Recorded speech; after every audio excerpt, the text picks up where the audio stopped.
I knew it was about to explode the moment Victoria Hayes started screaming into her phone while standing in my driveway. "There's a dangerous dog attacking me! Send police now!"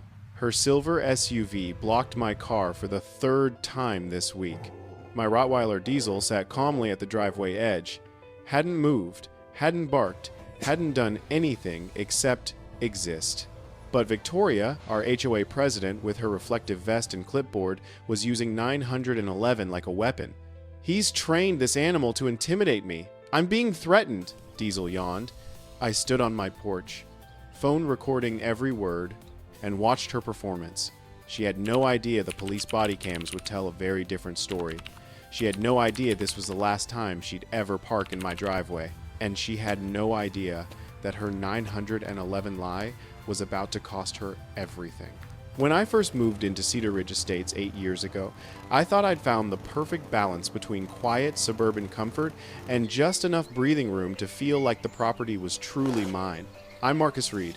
I'd worked my entire career to get here, building a consulting business from the ground up, landing contracts with tech firms and startups, putting in the hours that let me buy my home outright.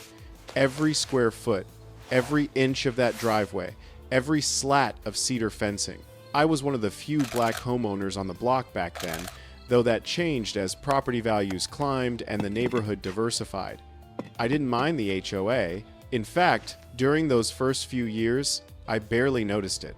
I maintained my yard, kept the trash bins where they needed to be, didn't bother anyone. I assumed that meant nobody would bother me. Then Victoria Hayes moved in. She arrived with the energy of a woman who believed the world operated just slightly beneath her feet, newly elected HOA president, barely 3 weeks into the neighborhood, already wearing her authority like armor.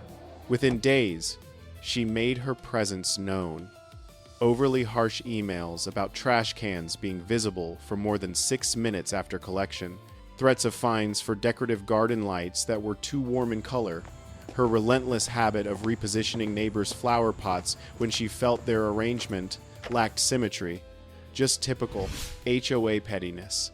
Annoying, but survivable. But then came the driveway problem. The first time she parked in my driveway, I assumed she'd gotten turned around. Maybe she'd been waving at a neighbor and accidentally swung too wide.